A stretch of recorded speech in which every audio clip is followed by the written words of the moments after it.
Halo semuanya, ketemu lagi di podcastnya Kok Bisa. Dan kali itu spesial banget. Ini kantornya Kok Bisa. Dan kita kedatangan satu bintang tamu yang luar biasa banget. Langsung aja kita sambut Kak Maudy Ayunda. Hai, halo semuanya. Welcome. Hai. Gimana kabar Kak? Baik.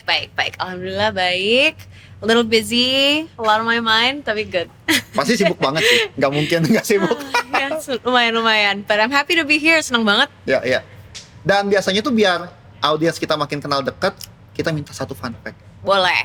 Fun nih, yang fun fact. Yang fun ya, Ya, terus fun. Jangan yang serius-serius nih, biar Oke. kita nyantai. Mungkin gak banyak yang tahu bahwa waktu aku lahir, aku bayi terbesar di ruangan bayi. Oh. Karena aku itu lahir di 4,2 kilogram. Dan itu besar sekali. Tapi normal, 9 bulan gitu atau? Enggak sih, emang agak-agak telat gitu. Oh, berarti Agak-agak sedikit telat lah, berapa minggu gitu. Tapi yang lucu adalah kalau kata keluarga aku tuh, cara ngebedain aku di ruangan bayi itu tuh, di tempat tidur bayi itu gampang banget. Karena pokoknya cari yang paling besar, itu Maudy gitu. oh, akhirnya saya jadi kayak nemuin irisan. Ini tuh nyambung ke pertanyaan saya yang pertama. Apa tuh? Kak Maudy tuh udah kepikiran masuk Harvard pas SD. Mungkin waktu maksudnya masih agak kecil kan? Iya itu. Oke.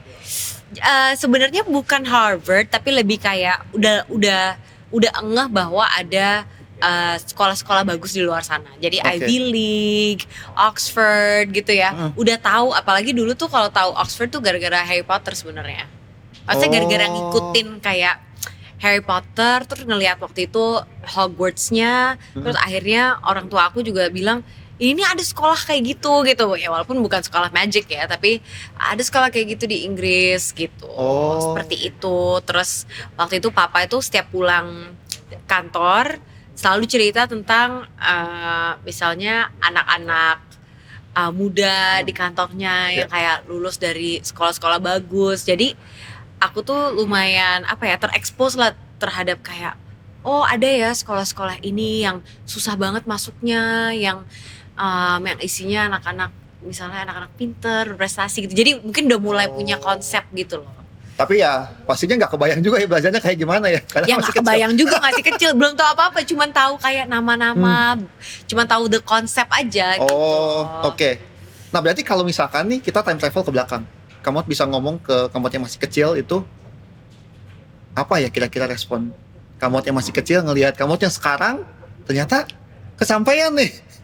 Pasti kaget banget sih, maksudnya tapi mungkin versi kecil aku tuh nggak terlalu kaget soal sisi sekolahnya, justru kayaknya diriku yang kecil itu bakalan kaget soal justru pekerjaan aku yang lain, di mana aku tuh banyak sekali public speaking.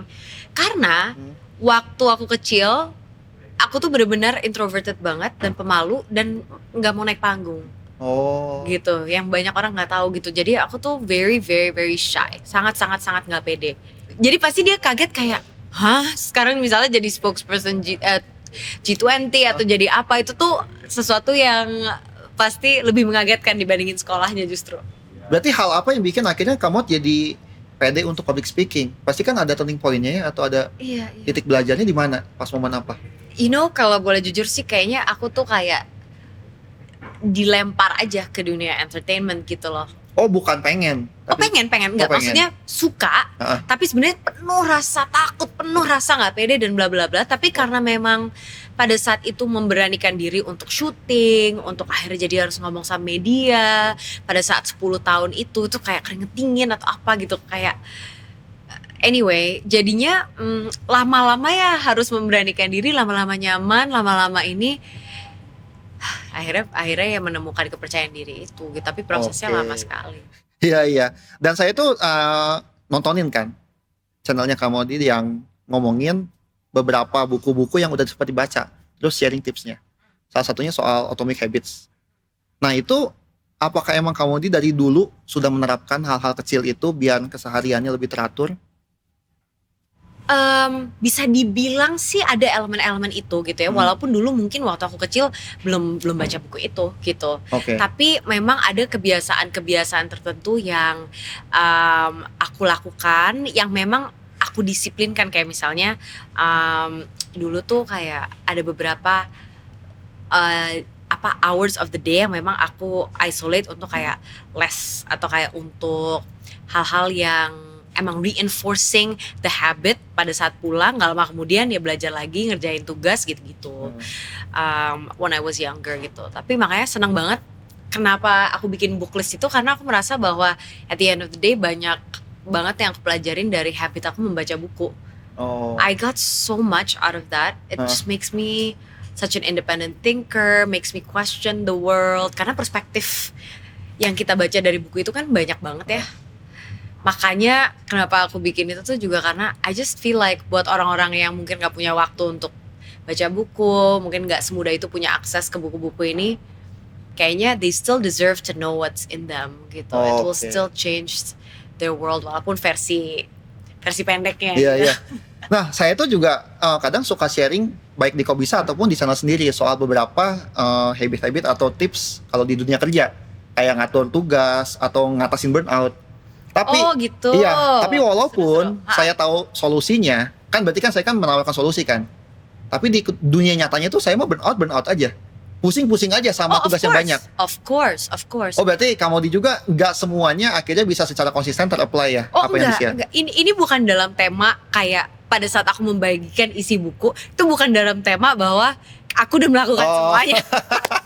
Karena kan yang dilihat netizen tuh, wah ini sempurna banget nih, semuanya dilakuin. Enggak dong, itu kan aku sebenarnya kayak membaca buku ini, sharing tentang insights isi bukunya, kayak tidak memiliki klaim bahwa ini loh yang kayak aku lakuin setiap hari. Karena gini, karena juga aku percaya banget bahwa jalur untuk sukses bagi setiap orang tuh beda-beda sebenarnya. Jadi nggak bisa juga kita kayak selalu mengikuti semua teori yang ada. Even dalam habit building aja teorinya macam-macam, ya kan? Ada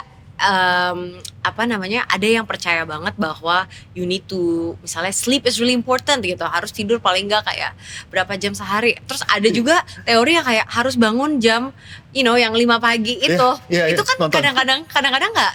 You cannot try to mix the two things. Gila, kalau harus tidur 8 jam, harus tidur cepet banget. Apalagi you have a lot of things to do. So anyway, aku yakin banyak banget yang harus di-customize ke hidup dan personality kita masing-masing. Tantangan, rintangan kita masing-masing ya kan. Kalau orang yang misalnya sudah punya anak, atau harus ngurusin orang tua, atau misalnya kita punya konteks kehidupan masing-masing yang kita harus pikirin juga. Oke, iya. Sama penasaran nih, selama kamu mulai terjun ke dunia aktor gitu ya, pasti kan di situ juga banyak momen berhasil dan enggaknya.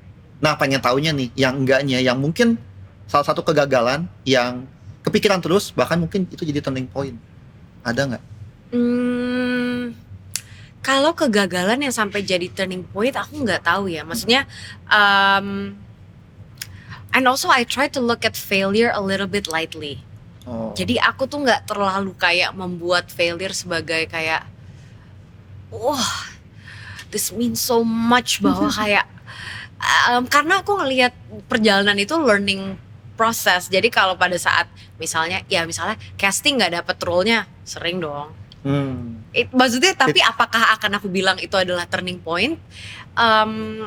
Enggak juga, karena itu proses belajar. Dari situ, dari setiap kegagalan itu ya akhirnya kita melakukan sesuatu yang lain, kita dapat insight yang lain yang bisa kita apply ke depannya kayak gimana gitu. Misalnya kayak university atau apapun, misalnya aku waktu itu keterima di Columbia, terus habis itu orang tua aku belum ngebolehin aku kuliah di luar negeri, akhirnya aku gap year gitu. Mungkin maybe itu S1. And maybe that's a turning point juga, because akhirnya dari gap year itu ternyata aku justru bisa nge-build karir aku loh gitu. Yang awalnya tuh kayak udah gelap banget dunia, kayak udah pengen kuliah aja gitu loh. Tapi dan kayaknya gap year, menunda setahun, kayak tuh rasanya berat banget gitu. Tapi ternyata itu ada kayak berkahnya sendiri gitu ya. Jadi di setiap kayak nggak kesampaian, it's just it ended up being a fuel gitu ya kali ya, untuk jadi kayak malah lebih semangat lagi, atau malah berubah haluan sih, berubah strategi gitu. Iya, iya. Berarti pengen tahu juga karena mayoritas audiens kok bisa juga kan pelajar gitu ya. Yang kerja juga ada cuman nggak banyak. Gimana tips belajarnya Kak Maudi? Ada aktor nih yang harus dilakuin profesi itu, yang itu kan pasti nyita waktu banget, tapi juga harus belajar segiat itu untuk bisa mencapai kayak sekarang. Tips belajar ala Kak Maudi nih. Oke, ada beberapa, dan ini kenapa emang keinget banget sih, karena memang ini aku jalanin selama sekolah, dan itu kan ngedouble sama kerjaan yang lain. Aku sampai nggak terlalu bisa main sama teman-teman gitu loh. Maksudnya because my time was so. Berarti benar harus aja dikorbankan ya, mau nggak mau ya. Iya kan? Ya maksudnya kalau sambil kerja ya. Kalau enggak sih enggak. Kalau nggak sambil kerja sih bisa main. Jadi yang pertama adalah I really paid attention in class. Oke. Jadi menurut aku ada kultur kadang-kadang di mana orang tuh di kelas gak usah lah, nanti gue baca sendiri gitu. Atau di kelas mendingan ngobrol sama temen, nanti gue ini gitu. Tapi itu tuh sebenarnya terakumulasi gitu loh. Akhirnya kita tuh ketinggalannya udah jauh banget. Terus baru catch up sebelum ulangan dan ujian. Dan itu tuh pasti puyeng banget gitu. Padahal kalau kita dari awal tuh ngikutin and take good notes, percaya deh, di ujiannya itu kita kayak cuman catching up doang. Kayak oh iya ya waktu itu kan ngebahas ini, tapi secara konsep tuh udah lumayan mengerti sampai dalam. Jadi bisa dibilang aku tuh sangat pemerhati. Jadi kalau kelas aku beneran take notes, beneran dengerin. Gitu. Itu satu. Itu kesannya sepele, cuman sebenarnya enggak. Karena kalau kita nggak dengerin di kelas itu tadi, there's actually not much work done. Ngerjain PR juga jadi cepet. Karena kan baru dibahas. Ya? Karena baru dibahas tadi. Iya. Terus kadang-kadang aku ngerjain PR di kelas. Karena waktu aku tuh di kelas tuh paginya apa di hari yang sama? Jadi kadang-kadang kalau aku udah tahu PR-nya tuh kira-kira akan yang ini. Karena kan udah di textbooknya udah tahu lah kira-kira, kita udah tahu gurunya bakalan nge-assign yang ini. Kadang-kadang sambil dia jelasin, aku sambil ngerjain. Supaya PR buat besok aku udah gak harus kerjain lagi. Wah gitu gila. Iya tapi gak, ini jadi kesannya aneh banget. Tapi maksudnya poinnya adalah sebisa mungkin kita tuh menggunakan waktu yang di sekolah itu sebenarnya buat beneran belajarnya. Karena kalau kita relying, nantilah gue juga ngerjain PR, gue harus baca lagi gitu. Itu tuh menurut aku double the work, you know. Berarti tidak mengenal sistem kebut semalam ya? Hah? Iya. Iya kan? Itu tuh ada kultur itu yang kayaknya kita harus agak ubah. Itu satu. Nah yang kedua, giliran aku belajar buat ujian, aku tuh, ini to be honest tapi gak tahu ya if it works for everyone. Aku gak belajar semuanya. Aku gak bacain satu-satu dari chapter 1 sampai 10 gitu. Jadi aku tuh biasanya hal pertama yang aku lakuin adalah aku langsung tes dulu. Jadi maksudnya? I test myself. Tapi soalnya dari mana?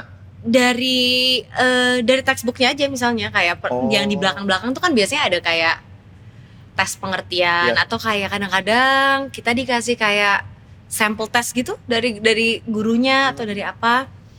Jadi aku sampel test dulu. Ada beberapa yang aku udah bener karena aku udah dengerin di kelas, maksudnya aku udah ngerti aja gitu. Jadi I only spend time working on things yang aku habis itu salah, yang aku masih kurang ngerti. Iya, jadi efektif banget ya. Jadi kayak kita bisa melakukan diagnostik sendiri dulu sebenarnya. Kekurangannya tuh di mana? Misalnya dari 10 pertanyaan ternyata yang salah tuh cuma 4 ini. Berarti 4 area ini nih yang gue masih kurang. Mending gue balik aja ke situ gitu. I see. So sebenarnya aku banyak shortcut gitu, karena kalau tanpa shortcut kayaknya akan susah juga sih dengan. Tapi kan berarti intinya itu adalah ya tadi merhatiin di kelas ya. Itu kan kuncinya kan. Karena kayaknya kalau nggak ada itu udah nggak bisa tuh semuanya tuh. Cara-cara tadi. Bener. Gak relevan kan cara-cara tadi kan. Gak relevan. Maksudnya kita don't take for granted merhatiin di kelas, karena pada saat kita nggak merhatiin 3-4 kelas itu kita udah buyar sebenarnya. Karena banyak topik-topik di sekolah tuh yang building on one another, especially kayak matematika, sciences. Itu tuh kalau kita udah ketinggalan yang satu, catch up yang understanding chapter berikutnya tuh udah agak susah gitu. Iya. Tapi kalau kamu sendiri ada nggak media yang paling suka dipakai buat bikin belajarnya lebih efektif? Saya pribadi tuh nggak suka baca, tapi saya bersyukur adanya podcast. Jadi saya tetap bisa dapat informasi. Tapi kalau kamu tuh senengnya dapat informasi, belajar itu dari media seperti apa? Oh actually, that's why maksudnya aku sangat-sangat respect kalau bisa like platform seperti ini juga, karena zaman dulu akhirnya yang aku lakukan adalah pada saat gurunya atau kayak textbooknya kurang oke, dan somehow aku masih ngerasa nggak ngerti-ngerti. Maksudnya kayak kurang fully understanding. Abis itu aku ke YouTube. Jadi dulu tuh belajar microeconomics and like belajar all the diagrams and like the whatever tuh akhirnya I remember I looked at this one YouTuber, aku lupa namanya deh. Tapi pokoknya aku sampai belajar banyak banget tuh Kayaknya kok tentang bisa like, deh. supply, demand gitu. Kok bisa? Belum ada dulu. Iya. Nah, nyambung ke yang YouTube tadi, ada banyak sekarang anak-anak itu yang self learning kan. Dia udah bisa duluan sebelum di sekolah, bahkan beberapa hard skill kayak ngoding, ngegambar atau Right. Nah, itu tuh bikin akhirnya jadi nggak mau nurusin sekolah. Ah, udahlah, kerja aja gitu. Udah bisa. Nah, menurut kamu saya tuh sering banget juga interaksi sama audiens kok bisa secara live di YouTube. Oke. Dan banyak yang nanya, "Kak, mending saya S1 apa langsung kerja?" Nah, kalau dari kamu gimana nih pandangan? Kayaknya untuk bidang-bidang tertentu, maksudnya yang benar-benar skillsnya itu sangat-sangat jelas apa. Things like coding and things like I don't know, something that are more hard skills. If you can get it elsewhere di luar dari S1, menurut aku bisa aja langsung kerja gitu. Kebetulan adik aku juga sempat ikut kayak for example data science bootcamp gitu. And then it translate into work immediately gitu loh. Jadi kayak nggak harus technically nggak perlu yang lain-lain gitu. Tapi kan kuliah itu kan bukan cuman buat ilmu aja gitu. Karena menurut aku banyak sekali social skills yang didapatkan pada saat kita harus kerja berkelompok atau pada saat kita berada di satu angkatan gitu ya. Ada banyak hal-hal yang personally aku dapatkan di luar dari akademis aja gitu. So kalau kamu gitu ya bisa menemukan situasi di mana oke nih hard skill saya bisa dapat lewat jalur lain. Tapi yakin gak gitu, kamu juga bisa membangun jalur-jalur lain untuk mendapatkan hal-hal lain juga gitu, kayak credibility, kayak mau gak mau S1 memberikan credibility, community, karena kadang-kadang networking juga perlu gitu. Susah ya, tuh udah, punya angkatan. lepas zaman SMA nyari teman tuh susah. Nyari teman susah kan, kalau nggak dari kuliah, dari kerja, dari mana lagi. Jadi kalau pede banget nih bahwa semua elemen ini bukan cuma skill tapi juga credibility, tapi juga network itu bisa di replace, I go for it gitu. Tapi kan it's tricky and it's not easy gitu. Ya, kita nggak tahu kedepannya kayak gimana ya. Kayak kita nggak tahu apakah itu juga ya, maksudnya aku ngerasa zaman sekarang itu kan karir nggak linear. Iya. Zaman tuh berubah banget. Gitu, dan at the end of the day mungkin S1 itu juga creating kayak bantalan dan cushion plan B juga sih buat kita untuk always exploring other areas gitu, karena ya dunia berubah terus gitu. Iya, karena kadang ya kita kuliah apa kerja apa kan. Iya. Dan skillnya belajar lagi pas dunia kerja. Benar. Jadi kuliah tuh beneran bukan cuman skill gitu menurut aku gitu, tapi lebih kayak it's like the economic notion of like signaling gitu. Nah, Sometimes. Berarti kalau saya minta tips lagi nih buat cari jurusan kuliah, karena kalau yang kamu ambil tuh kayaknya terlalu spesifik, filosofi, politik, ekonomi terus. Iya. Nah, beberapa audiens kok bisa itu sering banget interaksi sama saya, yang mereka tuh taunya ya kuliah itu akuntansi atau desain seperti saya. Ya udah gitu, sempit banget kan. Dan rasanya perlu ada nih yang membukakan mata mereka. Mereka lihat banyak jurusan dan mereka banyak lihat kemungkinan profesi kerjanya setelah lulus, akhirnya mereka bisa milih. Nah, tipsnya gimana nih buat milih jurusan kuliah yang tadi? Kalau dari kamu? Buat teman-teman yang memang udah punya visi yang clear, misalnya mereka tuh pengen jadi dokter gitu, udah jelas saya ambil kedokteran, mau jadi lawyer ya udah ambil hukum gitu loh, atau hal-hal lain misalnya mau jadi consultant, itu ada banyak jalurnya. You can do engineering, honestly, like you can take business or finance. Jadi jalurnya tuh macam-macam. Nah, tapi ada juga yang masih galau. Ya. juga masih belum tahu mau ngapain gitu. Di elemen itu menurut aku ada kombinasi dua hal. Satu strategi gitu ya. Memang ada beberapa juga jurusan-jurusan kuliah yang mungkin lebih strategis gitu. Oh, bisa kemana-mana nantinya. Bisa kemana-mana nantinya. Terus yang kedua tapi juga harus ada elemen kamu ngerasa kamu tuh bisa fit di situ dan bisa perform cukup baik based on your past performance. Kayak misalnya kalau kemarin-kemarin kamu tuh jago dan suka misalnya ekonomi atau suka sejarah, mungkin lanjut dulu ke situ tuh nggak masalah gitu, karena nggak usah juga terlalu takut bahwa aduh nanti tertutup harus jadi ekonom, nggak juga kan gitu ngambil. Tapi itu Ngambil. ketakutannya. Iya. Yang saya lihat. Tapi nggak kayak gitu sebenarnya gitu, karena zaman sekarang kebanyakan nggak nyambung sih, atau nyambung pun sebenarnya bukan yang dari S1 itu yang akhirnya kepake di dunia kerja. Ya. Akhirnya ya belajar dari nol lagi juga gitu. Iya. Tapi itu masalah orang Indo nggak atau orang luar juga sama? Karena kalau dilihat nature-nya pelajar kita sama misalkan kamu yang di US, pasti kan ada bedanya ya. Ada yang bilang kalau di kita tuh lebih pasif, takut nanya. Tapi orang luar lebih aktif. Nggak tahu nih benar atau nggak, silakan nanti dituin. Mungkin itu pun yang akhirnya bikin kita jadi sempit banget nih, tidak bertanya. So, wah ini interesting. Aku jawab bagian yang pertama dulu ya, soal si fleksibilitas jurusan. Jadi kalau di sekolah-sekolah di Amerika, aku juga nggak di Amerika, jadi aku nggak punya fleksibilitas itu ya waktu S1. Tapi kalau di US itu tahun pertama semua orang bisa berubah jurusan, tau nggak? Ini tuh S1 apa? S1. Jadi S1 kan 4 tahun. Di tahun pertama anak-anak itu masuk, mereka apply punya jurusan tentatif, anggaplah gitu. Jadi misalnya waktu aku apply ke Columbia itu aku mau ngambil political science and economics kalau nggak salah. Itu kalau aku masuk Columbia, I will go in setahun itu, I will take a lot of electives, I will take some classes. Di akhir tahun terakhir itu aku masih pengen politics and economics nggak? Kalau nggak, I can suddenly do engineering. Hah? Sejauh itu?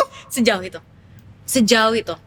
So you get in because you're smart and you're capable, blah blah blah. Tapi dites lagi kan untuk masuk ke engineering-nya? Enggak. Hah?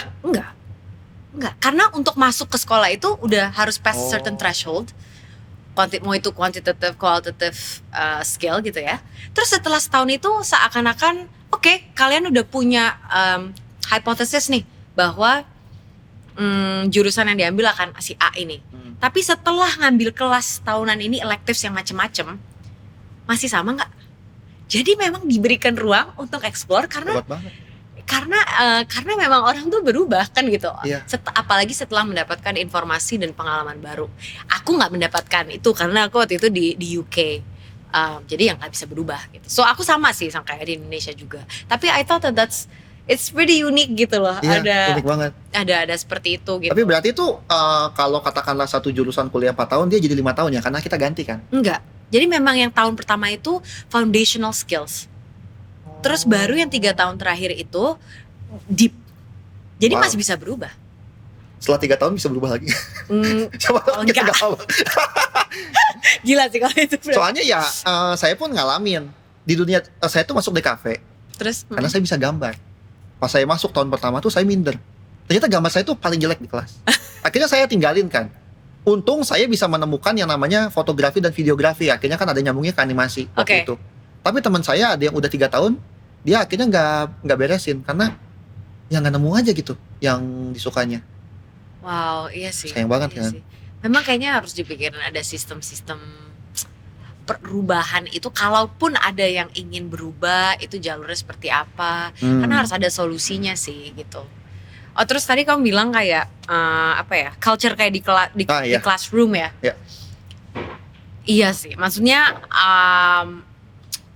classrooms di mana kalau aku lagi sekolah di luar itu very very active, very very active. Jadi it's not one way gitu. Malah kalau waktu zaman aku di Stanford kemarin itu kita bener-bener di push gitu. Jadi bisa kadang-kadang we have to be ready karena aku bisa dipanggil kayak mau nama kita bisa dipanggil mau di take this question. Oh kayak di film-film ya.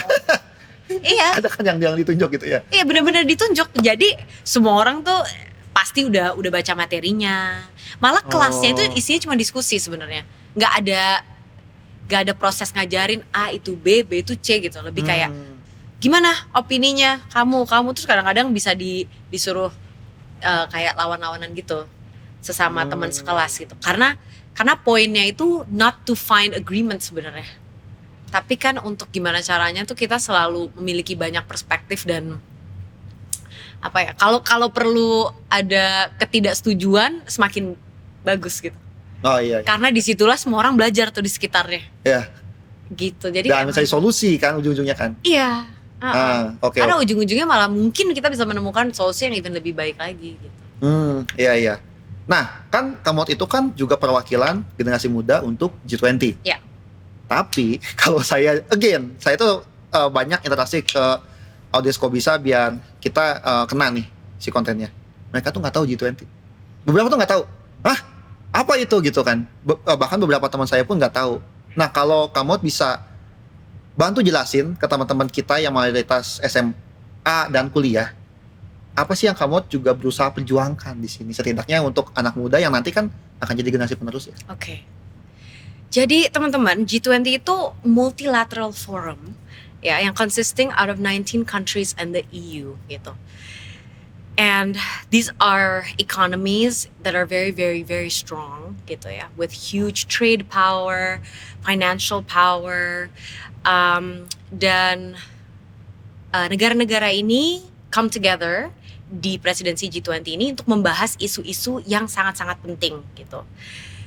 Jadi kenapa aku berada di sini dan kenapa aku pengen ngajak teman-teman untuk involve, karena isu-isu yang diangkat ini relevan banget untuk kita anak-anak muda gitu. Yang diangkat itu digital transformation gitu. Ya kan, krisis iklim gitu. Hal-hal yang sebenarnya kita semua udah kenal banget gitu, dan hal-hal yang dibahas di meeting-meeting G20 ini adalah hal-hal yang nantinya harapannya akan dibawa menjadi communique dan akan mempengaruhi policies di countries masing-masing dan di Indonesia pun gitu. Dan yang keren banget tahun ini presidensi G20 itu diadakan di Indonesia, which means Indonesia is hosting these meetings dan juga memiliki pengaruh yang cukup besar gitu dalam agenda setting. Jadi isu-isu yang diangkat ini ada pengaruh Indonesia di situ gitu loh. Ada contohnya nggak yang lebih spesifik nih, biar kebayang? Oh enggak, jadi kayak misalnya 3 isu prioritasnya itu, digital transformation and all these things, itu yang mendorong itu Indonesia gitu. Atau kayak setiap isu-isu di working groupnya gitu misalnya. Whether it's the youth group, women's group, finance group and all these things gitu, itu driving force hostnya gitu ya, yang memimpin diskusi-diskusi ini, yang memframing diskusi-diskusi ini adalah Indonesia. Jadi bayangin aja sih pengaruh yang juga kita miliki gitu. Oh iya, walaupun mungkin masih agak jauh ya untuk teman-teman Kobisa ada yang dari dunia kerja, tapi ada nggak sesuatu yang bisa langkah kecil yang dilakuin sama audiens Kobisa yang nonton ini gitu? Kalau langkah kecil banyak sekali juga tergantung dengan areas yang kalian passionate gitu. Jadi maksudnya kayak dalam kasus climate misalnya salah satu yang diangkat banget itu mangrove gitu. Lahan mangrove and how mangrove itu sebenarnya memiliki peran yang sangat besar dalam filtering kayak emisi dan capturing carbon gitu betul. Misalnya.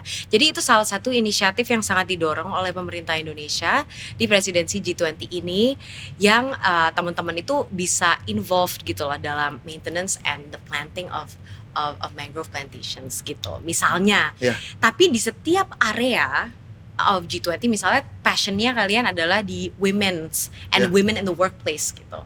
Itu ada lagi initiative Empower gitu, dimana di situ kita ngomongin gimana sih caranya creating systems dengan KPIs dimana perempuan-perempuan itu benar-benar bisa menjadi bagian dari leadership positions in companies.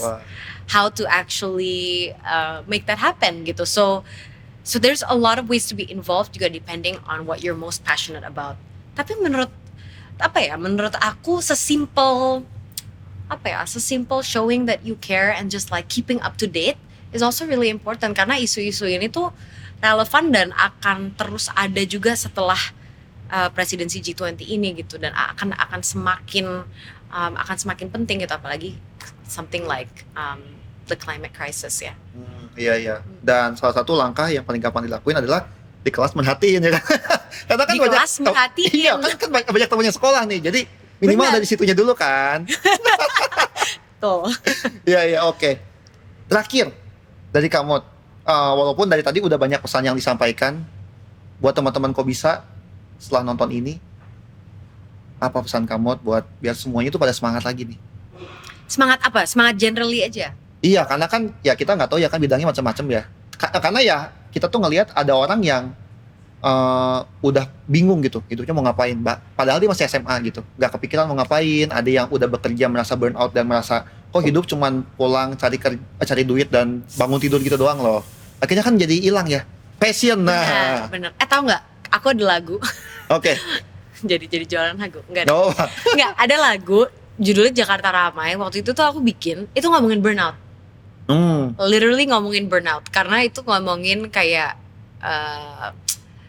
waktu itu terinspirasi. Waktu itu aku lagi magang di sebuah company, terus aku pulang, terus aku ngeliat orang pulang kerja, naik bis, jalan, apa, terus mukanya tuh kosong. Kayak ini tuh udah keseharian, kayak ini udah pulang. Udah robot aja gitu ya. Ya udah, gitu, kayak there's no meaning gitu. Jadi it's like a question of makanya tulisannya Jakarta Ramai, hatiku sepi, karena it's trying to create that contrast of like there's so many things going on, tapi di sini kosong sebenarnya gitu, kayak apa sih sebenarnya yang gue mau, gitu-gitu loh. Iya. Pertanyaan-pertanyaan itu. Anyway, first of all, know that you're not alone. Maksudnya I really think that semua orang tuh ngalamin yang namanya burnout, krisis identitas, quarter life crisis. I've gone through all of that too gitu. And it's part of the journey. Gimana caranya kita kayak menemukan motivation itu lagi. Kalau aku personally sih dengan cara kalau waktu aku kecil, waktu aku lebih muda gitu ya, aku memprioritaskan trying out so many different things, just being involved and being really active, mencoba banyak hal. Karena buat teman-teman yang belum menemukan calling, exploring different things dan akhirnya menemukan satu hal itu tuh penting banget sih untuk akhirnya membangun rasa motivated itu, membangun motivasi untuk kalian gitu. Terus yang kedua juga, I think be really forgiving. Kayak maafkan dan gak usah terlalu banyak ekspektasi untuk diri kamu sendiri juga.